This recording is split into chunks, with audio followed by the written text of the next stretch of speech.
Good morning. I sat here and recorded a nice intro.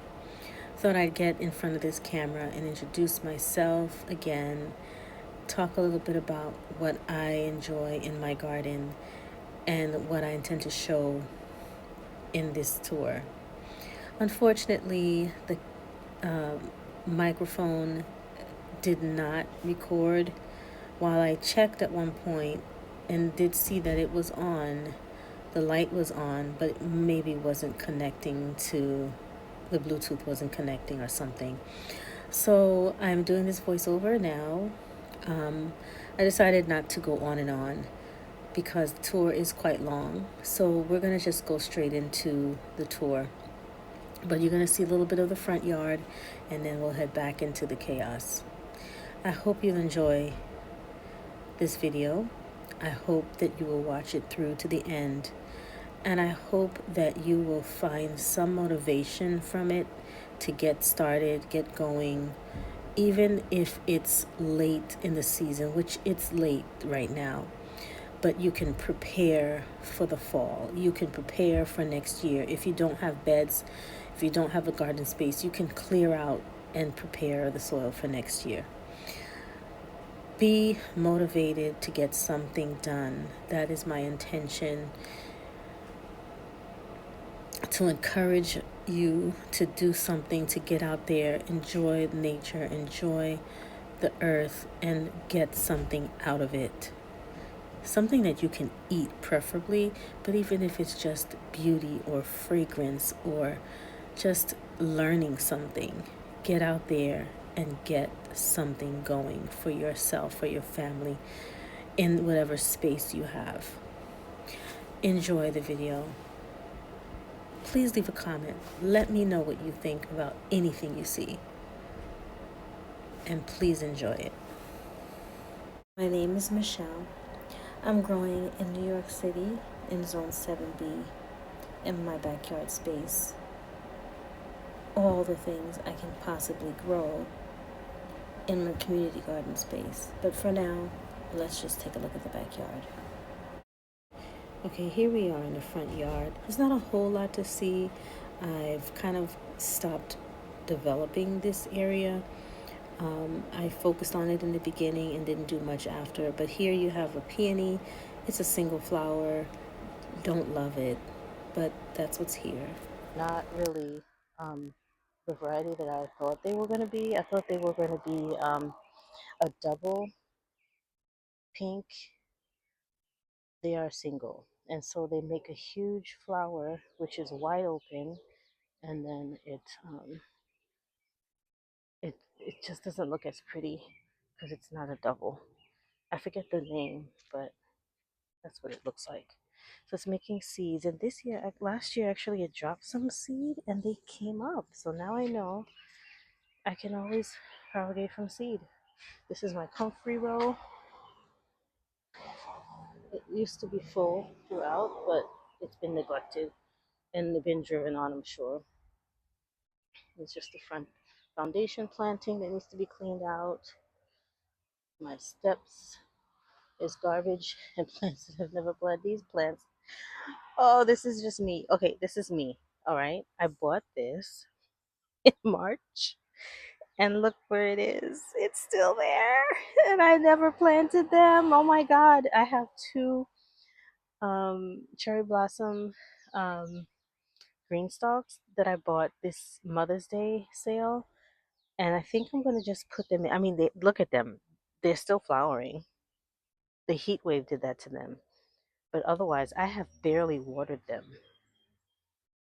It rained this morning, so they'll perk up. I'll trim them, cut them back, and plant them if I ever get that green stalk put up. These are some seedlings. I have my two salvia, some deliveries, and sweet potato slips. And I forget what this is called, but I have another one over there. Basically, the front step is supposed to look nice, but this year is not a priority. My whole front garden has not been a priority. It's mostly perennials that just come back, but it looks like my hostas, my chartreuse hostas, are not doing well over here. I don't know why. They normally look like this, but this year they just don't. So we'll figure that out. That's my weeping cypress seed. See, I can't think of the name. This is a dogwood tree that needs to be trimmed. It makes beautiful white flowers. They're very short-lived. They're pretty nonetheless. And my favorite thing in the front is this snowball hydrangea. Look at how big this. Look at this. Oh, it's huge. It's beautiful. Oh, I love when it first starts out. It's chartreuse like this, and then it blossoms to this beautiful white head. Oh my God, that's huge. One head. This one, what does it call again? It's a broom stick or broom something. I forget. I'll look it up and put the name up on the screen, but it's not doing well. Look at that beautiful spiderweb inside there, though. Can you see it? No. Okay, well, that's dead. I had two of them, but when you trim it, it does not do well. These here are, oh, look at that beautiful little ladybug larva.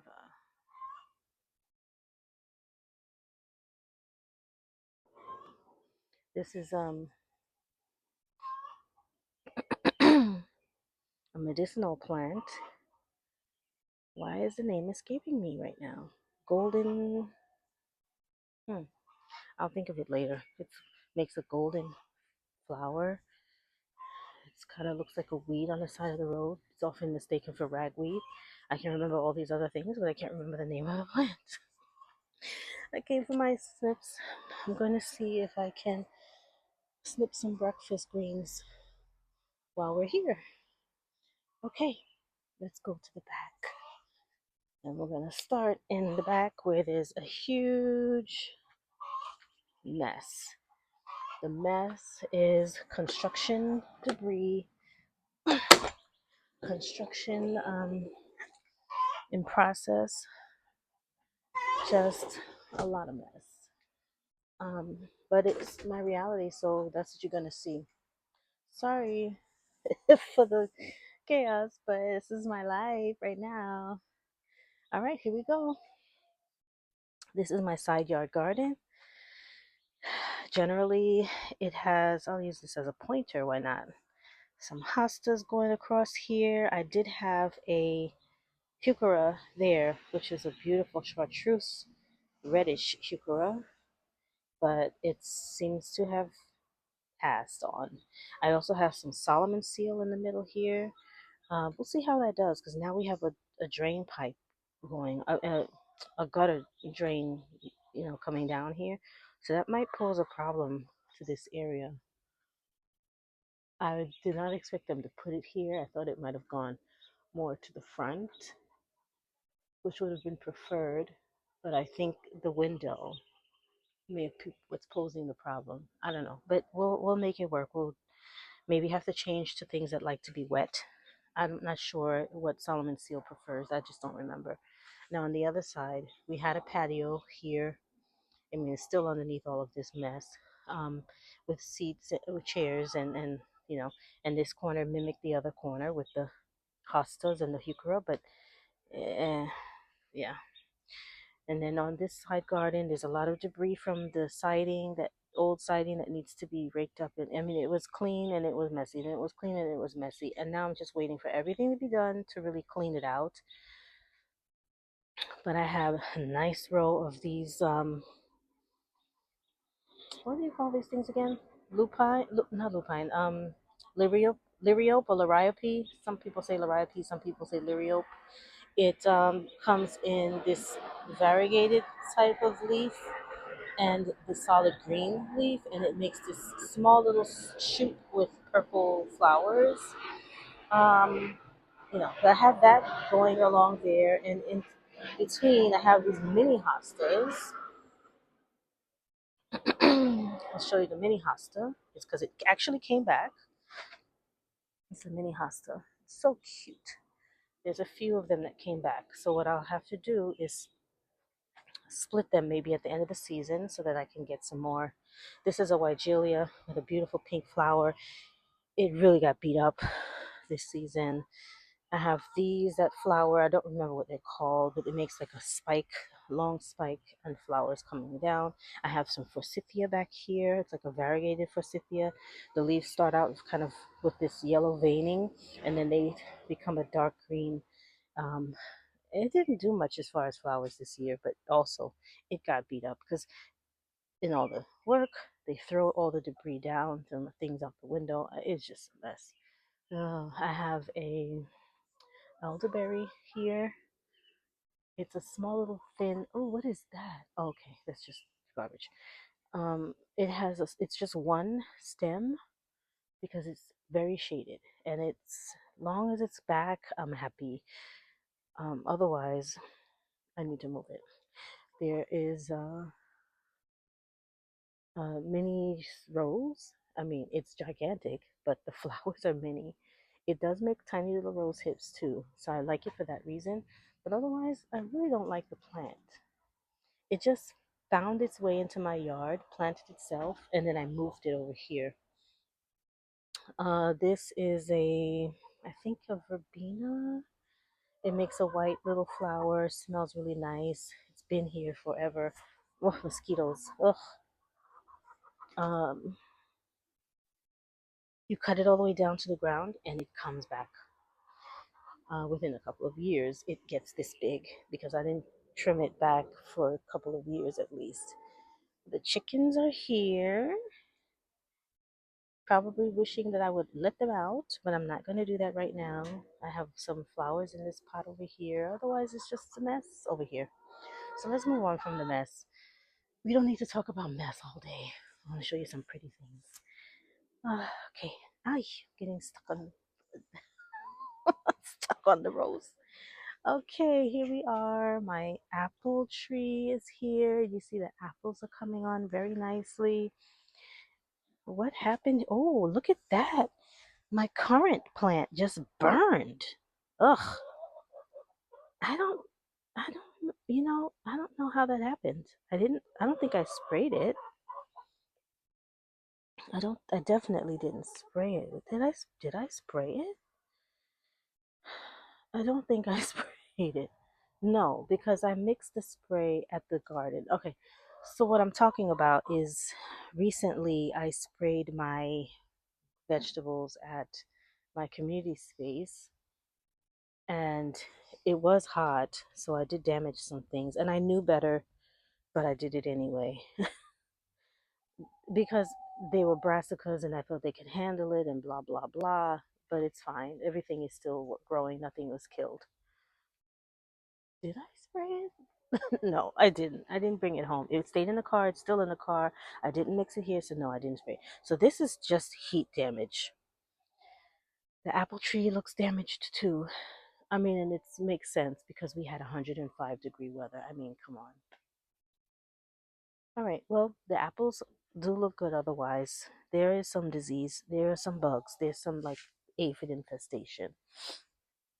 I did spray them for the aphids with a neem oil and yeah, just I think it was just neem oil and soap and water, of course.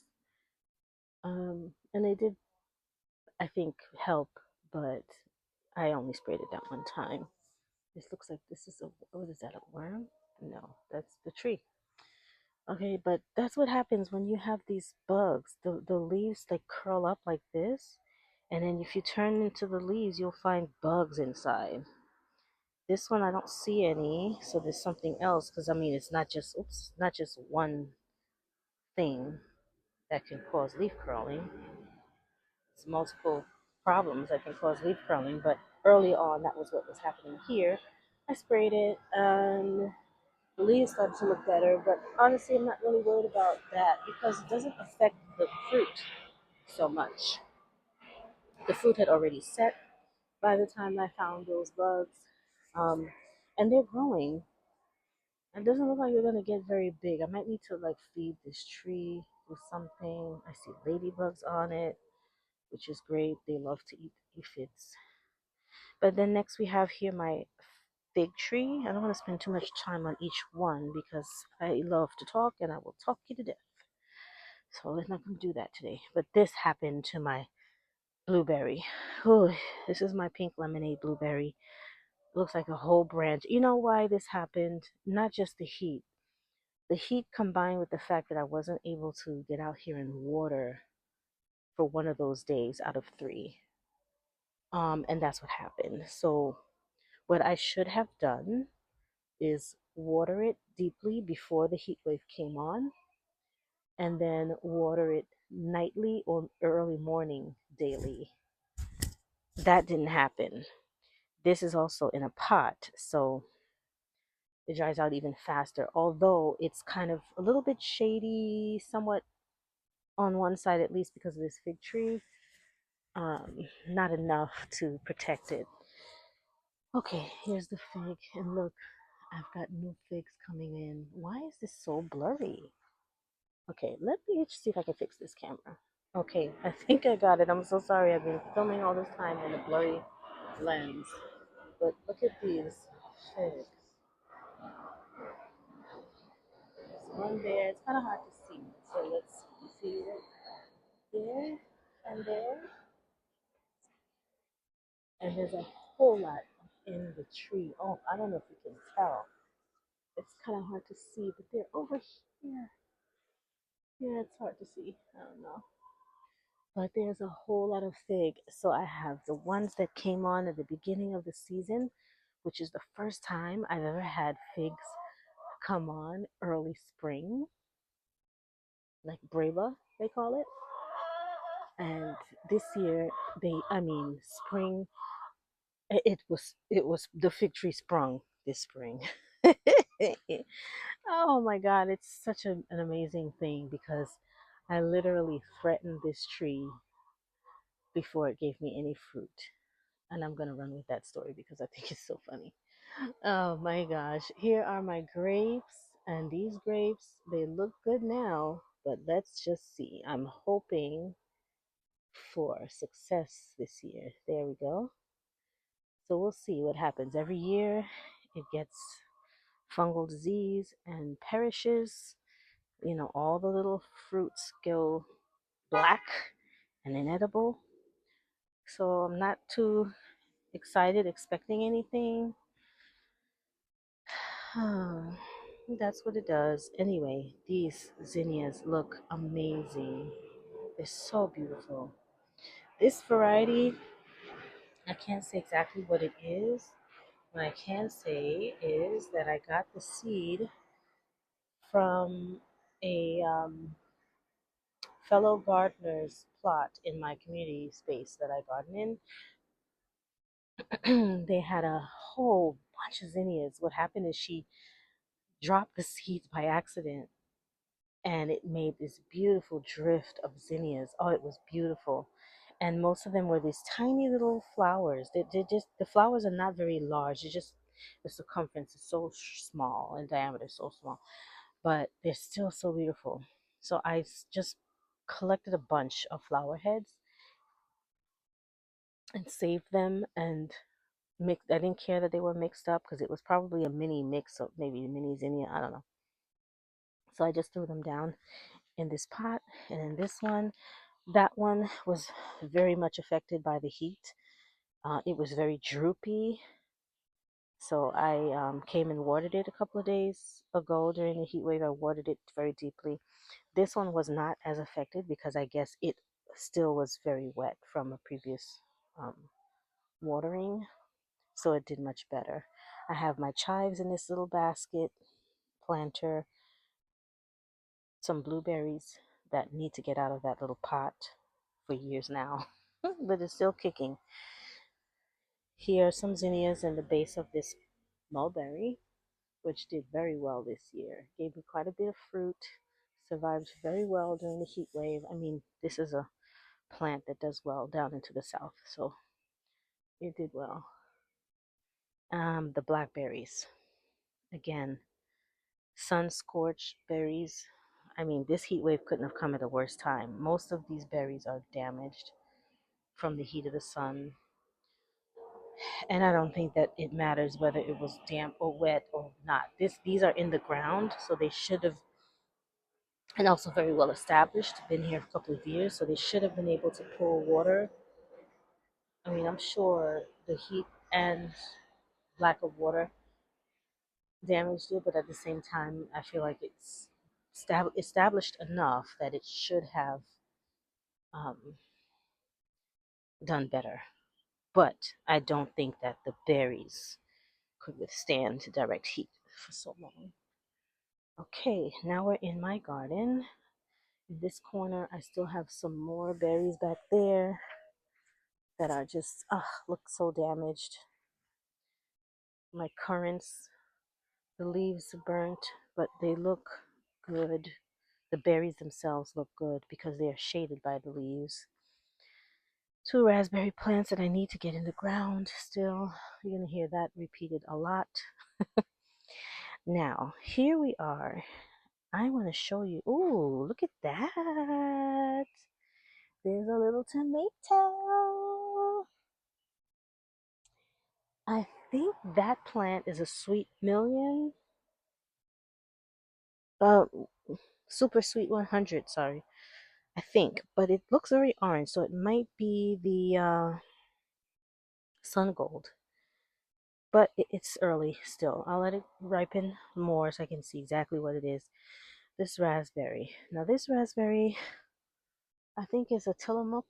Tilla, maybe not Tillamook, but this tag is over there. I don't feel like going through this to show you. It's not that important because I don't like it. The fruits are always so small. It's just not. That's why I bought the other ones that are over there, these heritage, these two here, because I think from what I hear, this is a better variety, makes a bigger fruit. Already these fruit look a little bit bigger. I mean, not really, but a little bit bigger, which I'm attributing to the fact that it's still in a pot and not getting much nutrients. But I think if I can plant it, it'll do much better. I don't really want to take those out. I'll try feeding them, nourishing them, and see what happens. Okay, this is where I planted. I'm going to turn around and show you. This is where I planted my corn for my Three Sisters garden. And as you see, there's nothing here. Well, in that video, I put up a spoiler alert to let you know that it didn't work out. But there are a couple of plants, corn plants, that did make it. There are two here. One is doing better than the other. Oops, I'm sorry. This one is doing much better than this one here. And I didn't realize it until a couple of days ago, but there's also another one right here.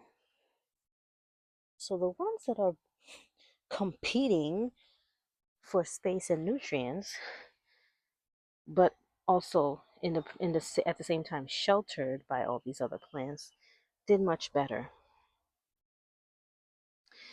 I don't know if this is another one. I doubt it. This might no. Those are grasses. So,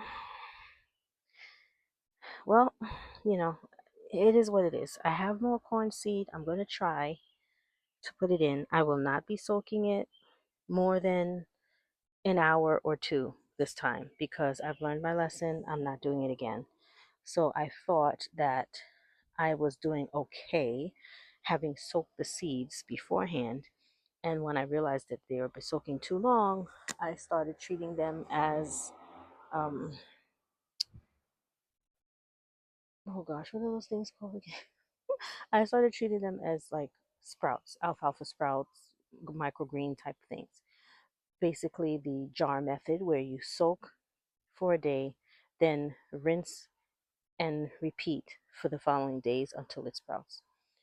Uh, I had them in a cup, soaked them for about one or I think 24. I think they were soaking for maybe more than one day. They probably were soaking for 2 days. And then when I realized, okay, I'm not going to be able to get them in the ground, I don't want them to rot, I drained them and I let them sit uncovered in the cup. Then I would next day rinse them and drain them again and let them sit for the day. So every day, 1 to 2 times a day, I would rinse and drain. That did not work. The well, I thought it worked because it started to sprout. I started to see the rootlets coming out, and it looked like what was going to be the greens, the plant itself coming up. So the rootlets going one way, the the sprout going the other way. So I planted it like that, thinking that maybe it would work. Thinking, okay, this might be a good idea. They weren't mushy, they weren't soft. I thought they were great. Some came up, maybe about 10 or so plants came up. Um, More might have come up in the next day because some were not sprouting that I put in the ground. But the ones that were sprouting, I think those most of those came up, and the dog got in here and trampled a few. I'm not sure if squirrels or another animal or maybe the mole that's in this garden came and did anything. I don't know. It's kind of hard to tell. I didn't see much evidence of anybody digging, but I don't know. So some of it was critters, some of it was the fact that the seeds were just too soaked too long, or I don't know. Um, so I'm not doing that again. I've learned my lesson. I always try to soak them to give myself a head start so that they can come up easily and quickly, and be less appealing, hopefully, to mice, little mice, and squirrels and things like that that come and eat seeds.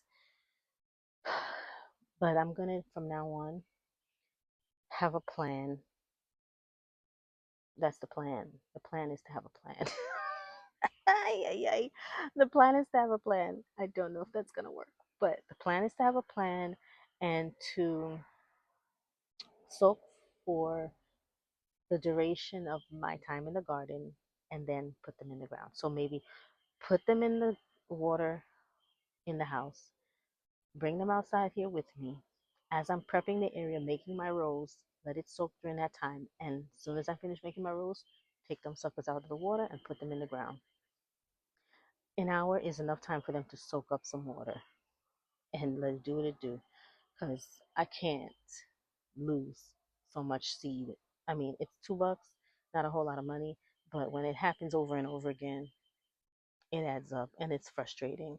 So I'm not doing that again.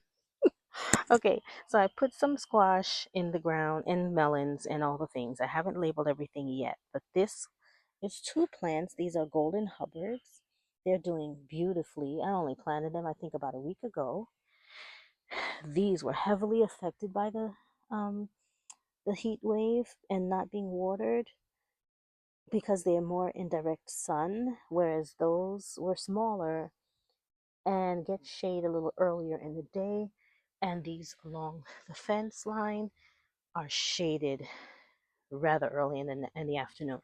So here I have a Charente melon. Looks like it's been flowering. I'm not expecting anything on it just yet. I have left the pots here so that I can know what is what until I get to labeling. But there have been flowers. Let it get a little stronger. Hopefully, the flower will take hold. This one is a crane melon growing up this branch that I put here. I clipped this branch from my dying mulberry tree, the parts that were dying. I cut them off, and now it's even trying to root into or hang on to the fence panel. This one is honeyboat delicata.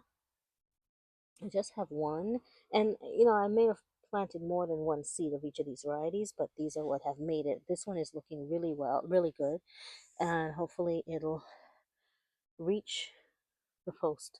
I'm sorry, the trellis up here. I can give it a stick to lean on, uh, and hopefully that will help it along. Okay, now this one over here, I think is the leaves are pretty big, but I think this one is seed that I direct sowed here. A mini pumpkin. There's another one there, and then this beautiful monster here. Oh, so gorgeous. and it has been growing so fast. And look at how dark and deep lush the green is. I mean, look at the comparison, the dark green to the lighter green. This is the butternut hybrid seed year one. This is the one that I grew from a honey nut. The seed came from a squash that I grew from a honey nut squash seed. So honey nuts are hybrids. I did not know that when I saved the seed. And when I grew and I saw how big the squash was, I was like, there's no way that's a honey nut. Why does it look like that? And that's when I realized, okay, they are hybrids. I did not know.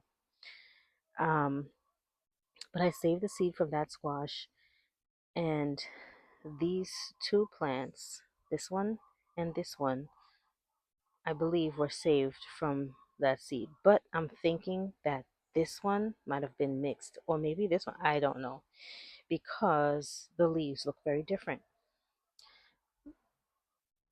That leaf has more of a striping effect in it. It's not growing as fast because it's getting a lot more dense shade because of this beautiful, beautiful, majestic elderberry over here. I mean, look at how big those umbrels of flowers are. I made a beautiful, delicious elderflower cordial with these flowers. Oh, it's so good. I need to make a mojito with it. That's what I really need to do. Okay, I'm gonna move on. Ooh, knowing me, I'll spend way too much time on one thing and we'll be here all day. I don't mind, but I got other things to do. This one here looks just like that other squash, and this is a tromboncino. So you see the veining, the way the white is, it looks very much like that one over there. So it's possible that I mixed up the seed. That could be a tromboncino as well. So I'm hopeful that this is actually the hybrid seed that I think it is. I have a sunflower that volunteered here and here. Some plantain that I'm leaving in place because it is medicinal and I like to make things with it. Here are two Crenshaw melon plants. And over here, I had something planted right there. I forget what it was. And I had a loofah there, but they didn't make it in the heat wave. Let's see. I think it might have actually been over here that I had it planted. Oh, there's no label. Well, I guess I won't know what I'm missing because the label is gone. See these two ant hills? That's what it's supposed to be like. The soil is supposed to be dark, and this is what they bring up from the under, like deep down. But instead, my backyard is looking the opposite. Now, this is a kabocha over here. It has the same veining, so it could be that other um, plant could be a kabocha as well. But it still gives me the idea. I want to say comfort, or but basically, I'm hoping that the seed that I think is the hybrid is actually a hybrid. But this gives me more confirmation that it's more likely the hybrid and that the striped one is something else. Okay, this is the back side from the garden view of this little flower bed that I have over here. I mean, it's so full, it's overgrown. The echinacea really, really spread a lot. I don't recall the variety, but isn't it beautiful? Look at how beautiful. Like even this one flower, so perfect. With all the debris behind it, it's so beautiful. So beautiful.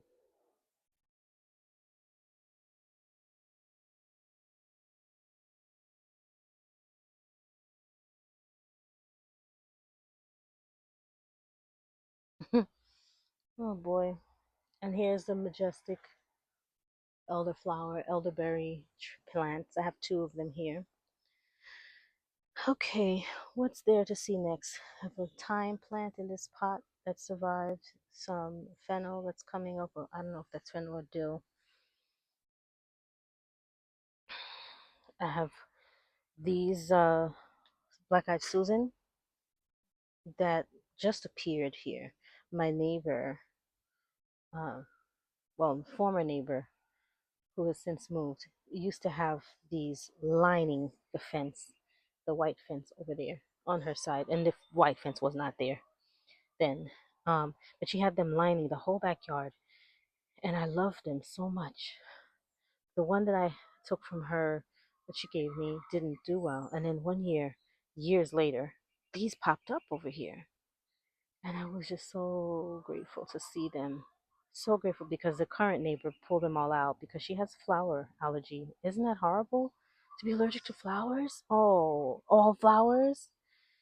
Anyway, I feel so bad for her as a gardener. So this is my black-eyed Susan. I have a hydrangea in there. I forget the variety, but it's budding now. As you can see right there, the echinacea. There's a butterfly bush over here that looks like the um, gooseberry fell on top of. I'll get to that later. My plum tree here, which is not making a lot of plums this year. There was so many flowers on the tree. I did the horticultural oil spray. Um,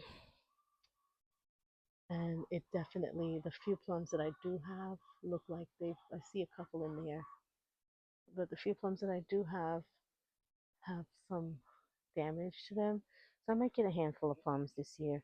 The other thing that this tree does, it sends up a lot of suckers.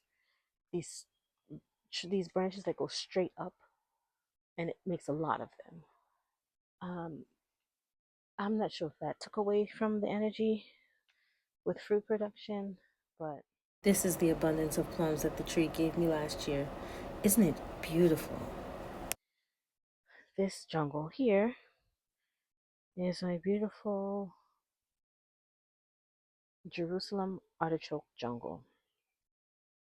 And I'm noticing something down here. This looks like a tomatillo.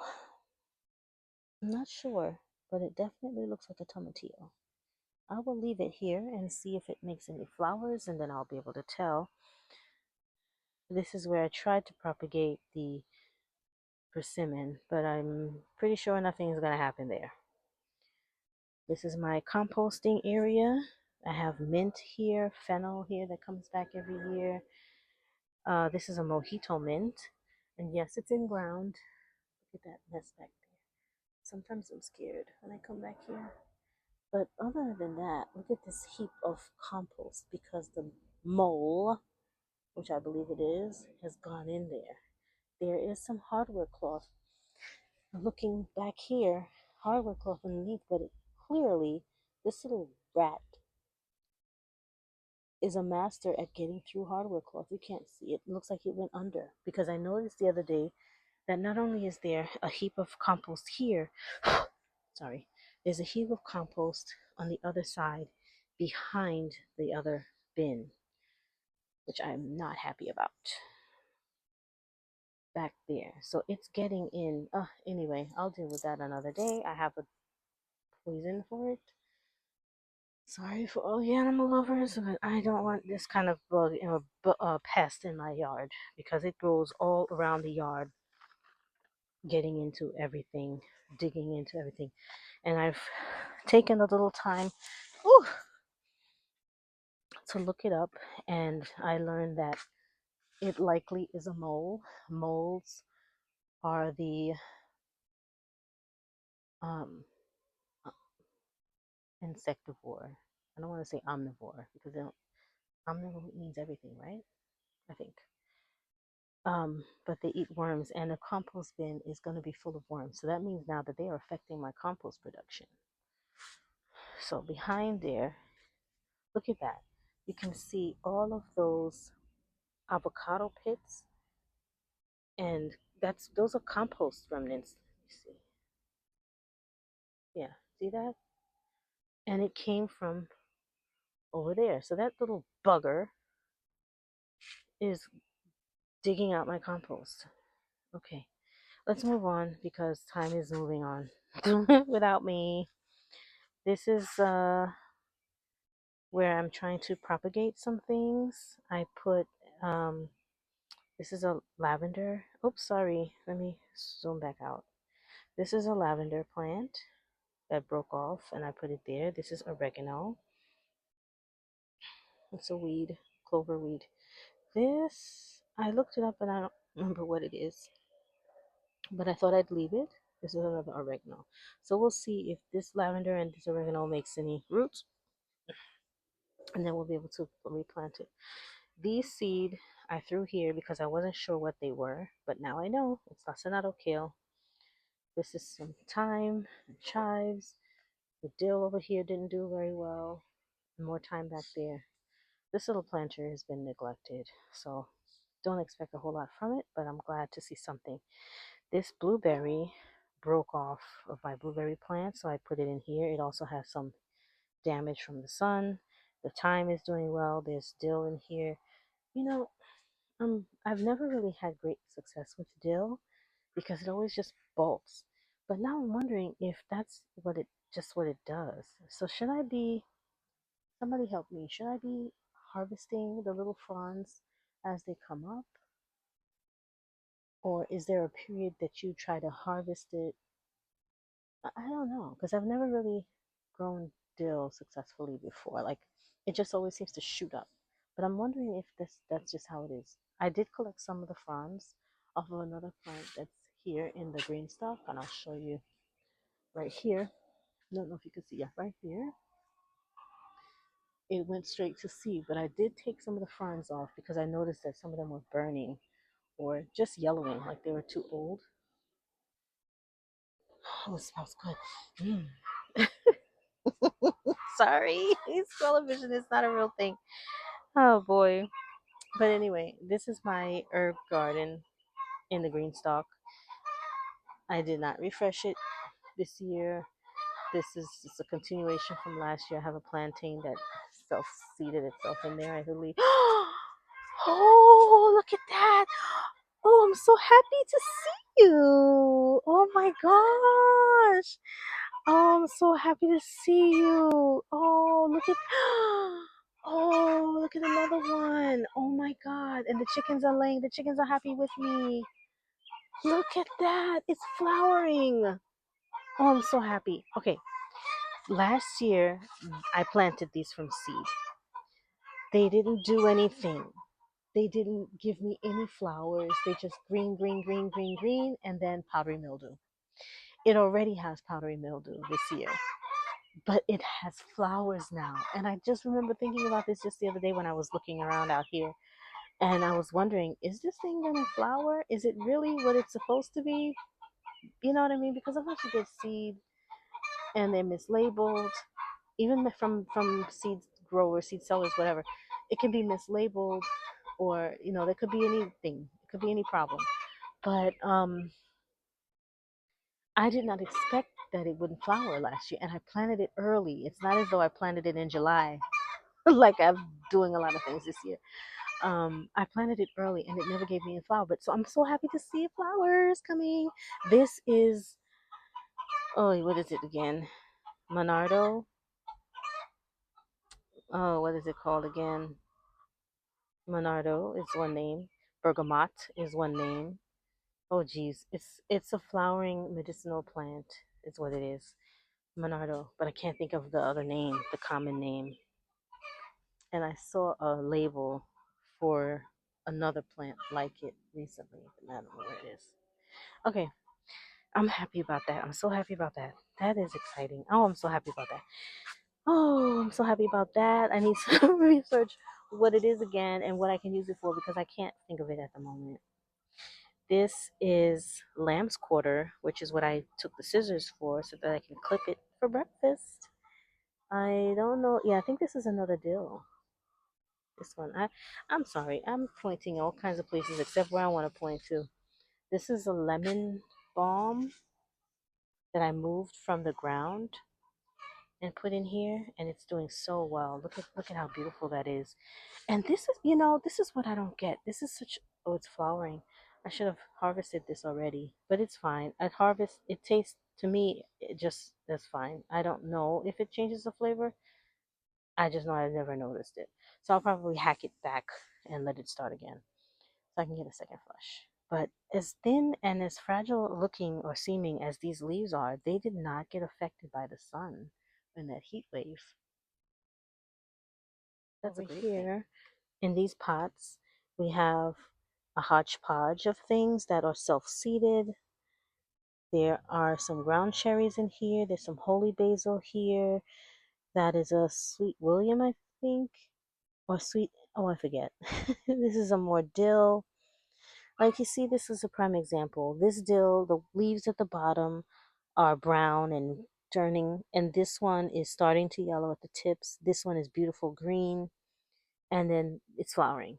So I'm gonna harvest the green and even the one with the yellow tips and see if it's gonna give me any more. I'm not gonna cut it back. Actually, maybe I will. Maybe this one will be my experiment. I'll cut it back, cut the seed head back and see if it sprouts up anything else. This pot over here, I transplanted a couple of those lacinato kales into this pot, and they've already gotten some damage from the leaf miner. Oh no, look at that. Something was digging in the pot and dug up around the roots of my dahlia. So these dahlias I bought this year and I planted, it was just three in a pack, and I planted them all three in here. Okay. They're doing well. I just planted them last week. They're doing pretty well. Okay, so my holy basil has finally shown itself. It's coming up. The strawberry plant. The other day, I think I noticed some new flowers on it. Oh, they don't look like, no, they're dead. More holy basil. I planted all the strawberries that I got in the mail, the bare roots, but looks like they did not, they're not making it. They're not surviving. And it's mostly my fault because I waited too long. I actually forgot about them.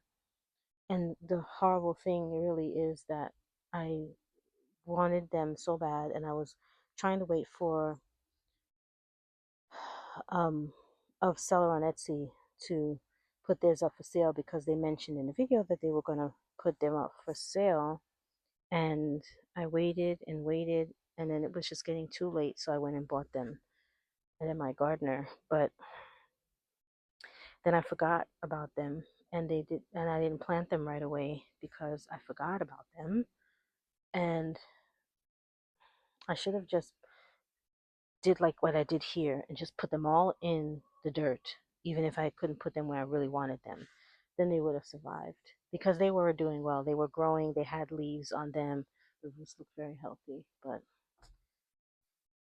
anyway, okay, time for me to hurry and finish because the workers are here and it's going to start getting noisy. I have a lot of mess over here, some volunteer sunflowers that are going to beautify this mess. That looks like some wild lettuce. I don't eat it. My blueberry here. This huge bed of rhubarb, ferns of asparagus, ferns of fennel, and Jerusalem artichoke. And then I'm going to take you to my potted plants that I have not gotten in ground yet. My bok choy is going to seed, and I will save those seed. My variegated lemon, pink lemon, is doing really well. Hey, did well in the heat. It's making new sprouts again. The avocado tree suffered. Look at that, dying. I put this in the water to get some water. Time to take it out. All these things still need to get in the ground. A lot has died. A lot is pushing through. This lemon verbena. I love lemon verbena. This one didn't do so well. But I think if I cut it back, you see, so still has some green, it'll do fine. But that one over there is doing fine. Definitely need to get it in the ground though. I'm not going to go through all of these here. Just know that I'm still working on it, still trying. And last but not least, this corn was also soaking with the other corn that I planted in the ground. So these did very well. I put them in here because when I realized that the other ones didn't come up, I still had these in the kitchen. They weren't soaking, but I was doing the same thing: drain, rinse, soak, then drain, then rinse and repeat every day. But they were still in the house. They had actually spilled all over the floor for probably a day. But when I realized that, I picked them up, put them in water, rinsed them out, and then I put them in here. And look at this. So there really is no reason that it shouldn't have worked over there. So it could be a variety of reasons. But anyway, that's it for today. Thank you for spending time with me. Thank you for walking with me through the mess. Until next time, later. Here's a glimpse of the garden at the most beautiful state a couple of years back, with flowers blooming and a view from the deck of the open yard without all the debris. I truly hope you've made it to the end of this video, and I hope that you enjoyed. Again, some motivation for you and for me to get back to a beautiful space. Thank you for watching.